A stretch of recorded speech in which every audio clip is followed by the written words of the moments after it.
Հետևաբար, ծեր ապրելակերպի մեջ ուշադիր եղեք։ Մի ապրիկ անմտորեն, այլ իմաստուններում պես։ Օգտագործեք ժամանակը, որովհետև այս օրերը չար են։ Ինչպես Պողոս առաքյալ իր նամակը չի փակած, ուսուցումներու շարք մնա, որ գուտա իր նամակը կարդացողներուն, եւ ասիկա այնքան հետաքրքրական ցևով գարձակ բաց հրավեր մնա, որ կարդացողները իրենք մտածեն եւ իրենք որոշեն, թե առաքյալը ինչ կսե իրենց։ Չսեր այս օրեք կամ այն օրեք, բայց հստակ ցևով գսե, ծեր ապրելակերպին ուշադիր եղեք։ Մի ապրիկ անմտորեն, այլ իմաստուններու պես։ Այլ խոսքով առաքյալը մեզի կքաջալեր է, որովհետեւ կյանք մը ապրենք, որ իմաստությամբ լեցուն է։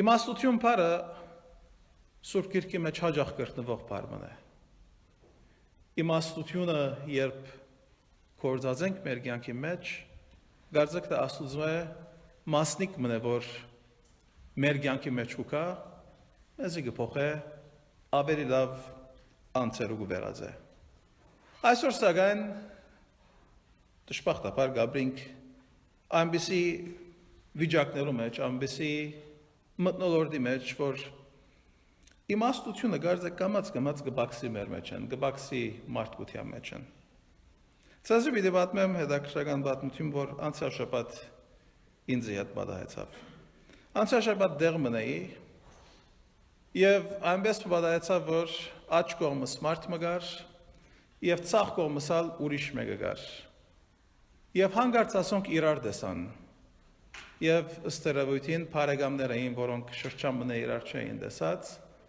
սկսան իրարու հետ բարձր ցայնով խոսել։ Գիտեք այդ խոսակցությունները, որ մարդիկ իրար շատ լավ չեն ճանչնար, բայց երբ որ դեստվին արի քաղաքավարություն կփորձեն նյութ բանալ իրար հետ, ինչպես էս, անցրևի ինչպես է, արևի ինչպես է, այս տեսակ նյութեր, այդ տեսակ նյութ մներ, որ կխոսվեր։ 4 անգամ իրարու հարցնել է այդ ինչպես ես, անգլերենով հարգավ, վերջավորության ասկոմինը ասավ, ինչ կնես, what are you up to? Եվ անգոմին մարդը ասավ, making money.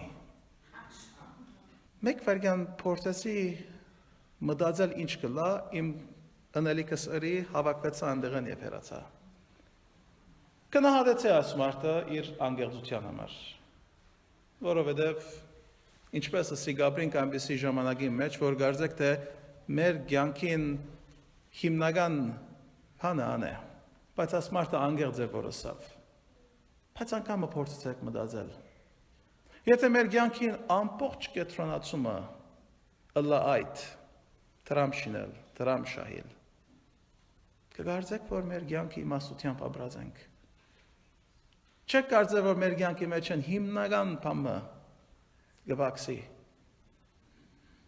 Մեզի գաբրինք աշխարհի մեջ ու կգարձենք, որ եթե դրամ ունենաս, եթե հարուստ ես, այլևս ուրիշ բանի պետք չունիս։ Բայց բոլորս ալ շատ լավ գիտենք, որ դրամը լավ է, բայց որոշ տեղը կդանի մեզի։ Բաներ կան, որ դրամը չի գրնար անել։ Առաքյալը մեզի գսե ապրեցեք իմաստուններու պես։ Իմաստություն։ Հովանու ավետարանը, երբ որ գարտանք սիրելիներ, սկիզբն էր բանը։ Բանը Աստուծո քով էր եւ բանը Աստված էր։ Բանը, որ հունարեն լոգոս բառն է, հոմանիշ է wisdom-ին, իմաստության։ Հիսուս Քրիստոս ինքն է իմաստությունը։ Եթե մենք Հիսուս Քրիստոս չունենք մեր կյանքի մեջ, մեր կյանքը ամբողջովին իմաստությունը զուրկ է։ Հիշեցեք մեր Սուրբ Ներսես շնորհալիին աղոթքը, որ ինչ ուրախ եմ, որ մենք ամեն շաբաթ օր մեր երեխաներուն գարդասանենք։ Իմաստություն Հոր Հիսուս, դուր ինձի իմաստություն։ Ինձի իմաստություն դուր, որբեսի բարի բաներ խորհիմ, խոսիմ եւ գործեմ միշտ։ Մեր կյանքի մեջ ամենեն կարևոր բանն է անիկա։ Եվ երկրորդ բանը, որում մասին առաքյալը գխոսի, օգտագործեցեք ժամանակը։ Ժամանակը, որ մեզի բոլորիս տրված է, բայց մենք բոլորս գարձենք չունենք, բոլորս իրար հետ խոսենք ժամանակ չունենք գսենք, մեր ամենեն հիմնական բանն է որ գսենք իրարու։ Բայց խորքի մեջ եթե տեսնենք 24 ժամերը օրվա մենք ինչի մեջ կանցնենք, քանի ժամ բարապ խոսքերով կանցնենք, քանի ժամ Facebook-ի վրա կանցնենք, քանի ժամ կանցնենք լուրեր լսելով, Աչագոմյան տեխնազում պիտի շահի կամ Ցախագոմյան տեխնազում պիտի շահի, ըսպայց է երեք շաբթի գիտնակով պիտի շահի, բայց մենք ժամանակն է որ գործընծնենք, ժամանակը եթե օգտագործենք, եւ եթե ապրենք իմաստուններու պես, մեր կյանքը ավելի լավ է, մենք ավելի մոդեցած պիտի Աստծո։ Dear brothers and sisters, good morning and welcome to St. Sarkis Church. Today, the gospel reading is from Luke. We are reading another healing miracle of our Lord Jesus Christ.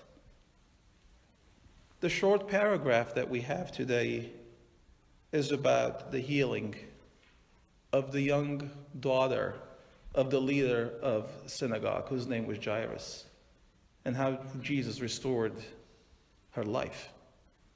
But if we go and see where is that reading coming from, or maybe if we do the readings from the liturgical calendar of our church, we will see that we have been reading chapter 8 from the Gospel of Luke.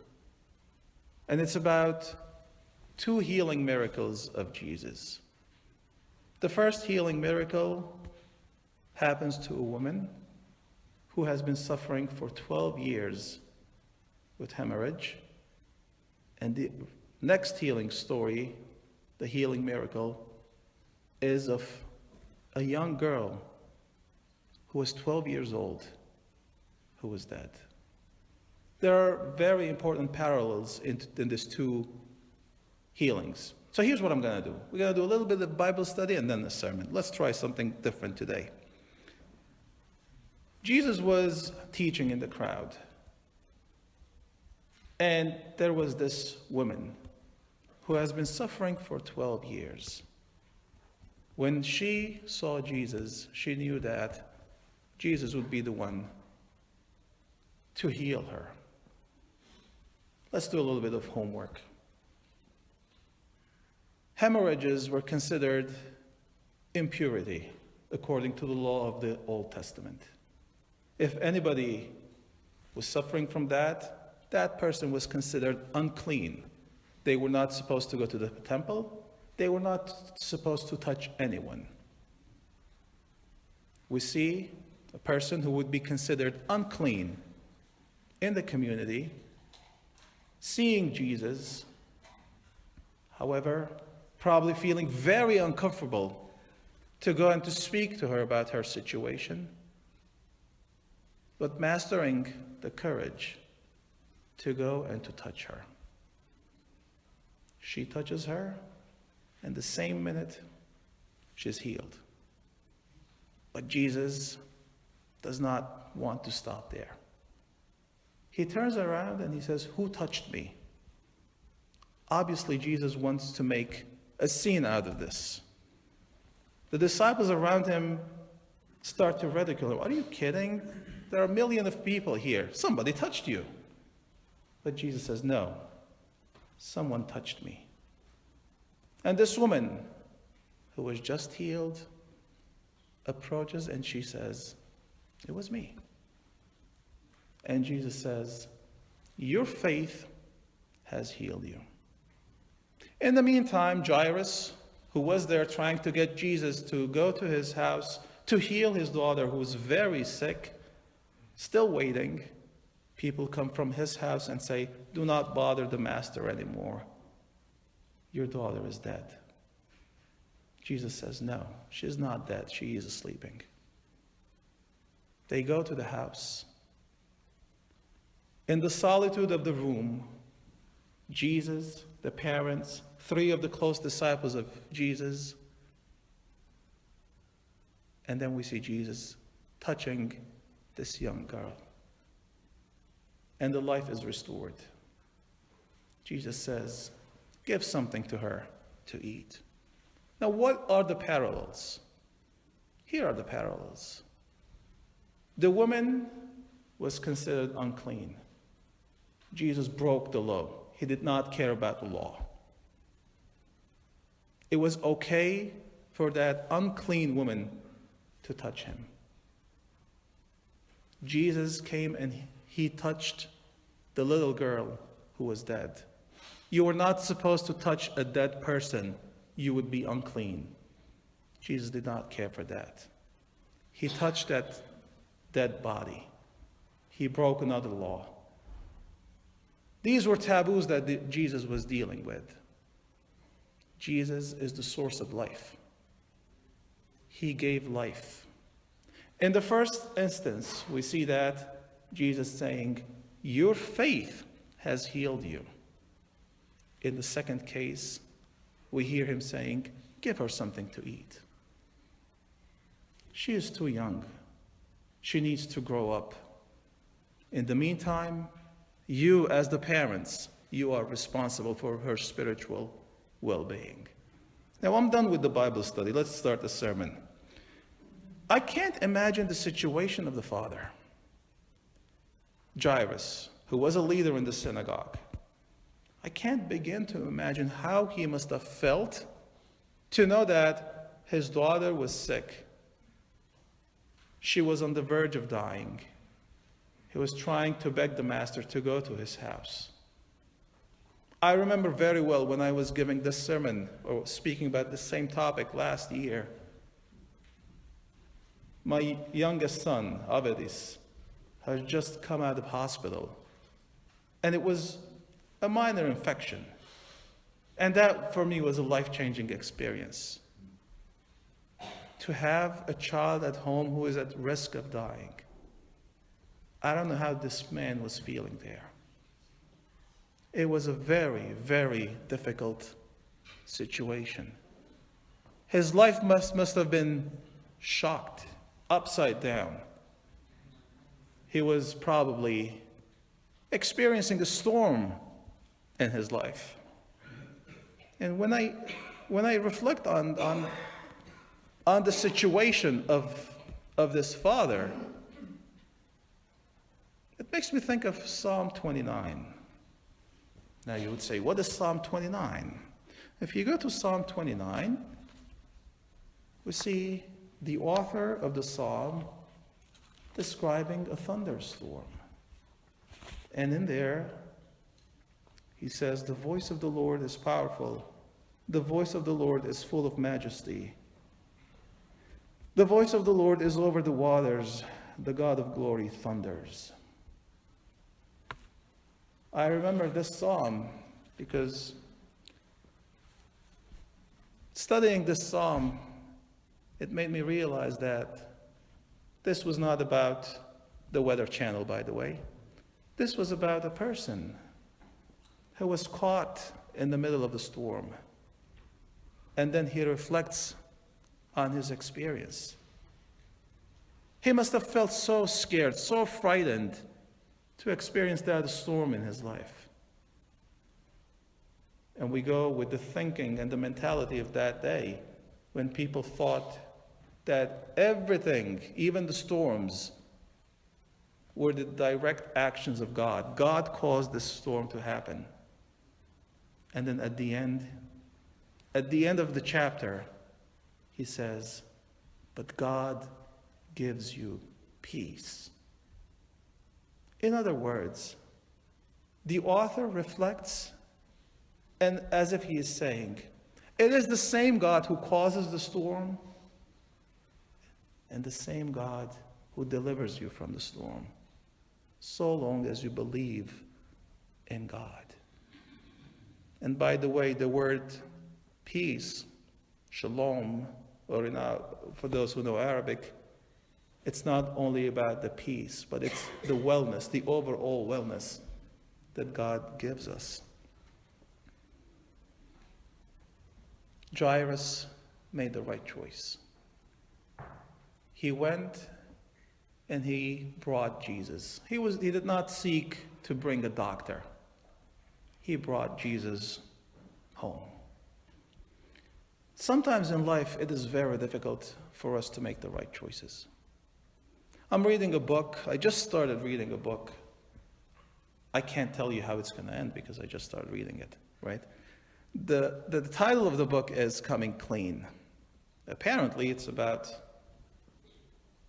someone who was suffering some sort of addiction and he came clean. But I can tell you about the first few pages that I just read. It is about a person of faith, who has everything going well for him in his life. He has a wife, 3 children, family, successful career, good friends. And then his youngest son developed some sort of infection. And he's in the hospital for 3 weeks. The doctors do not know what is going on.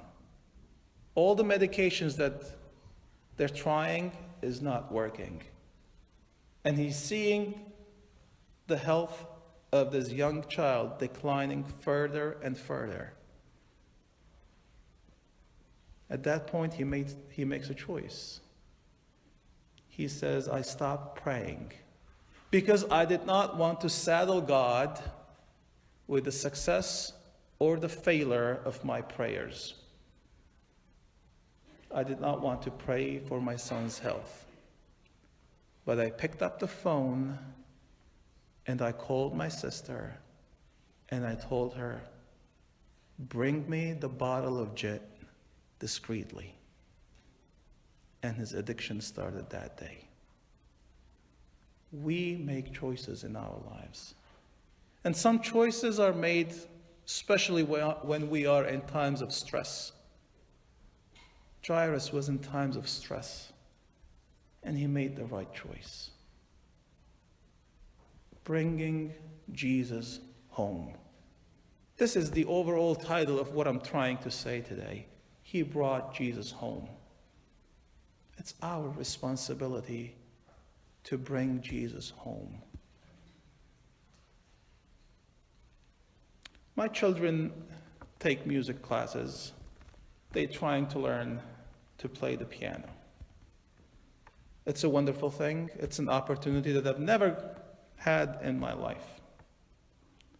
They sit down, and my wife, who tries always to tell them, you need to practice every day, every day, every day. They sit down and they try to practice. And sometimes they find a note where it's very difficult for them to play. Sometimes they don't even know what the note is. And they call me, Daddy, what is this note here? And I go and I look and I say, that looks to me like an F, but it might be a G. Who knows? I can't read music. In other words, I'm helpless when it comes teaching music to my children. Why? Because I don't have it. How can you give something that you do not have in your life? We're speaking about bringing Jesus home. We're speaking about cultivating an atmosphere, a culture of faith. But you cannot do that if you don't have it inside. But the good news is, unlike me and my musical or lack of musical skills, faith is something that could be developed at any time. It's very easy. We all need to open our hearts and invite God to come and live there. Once we have taken that first step, the rest will take care of itself. As long as we are asking God, God, show me the way because I don't know what to do, God will show us the way. Sometimes we have more faith on the Tylenol than on God. Tylenol is good, Advil is good, your medication, it's something that you need to take. I'm not saying you do not take your medication, don't get me wrong. But along with your medication, we need to trust God. Because God is the source of life. God is the source of love. Let us trust ourselves and the people that we have in our lives to the care of God, because God cares for you. May God bless you and your families now and always and forever.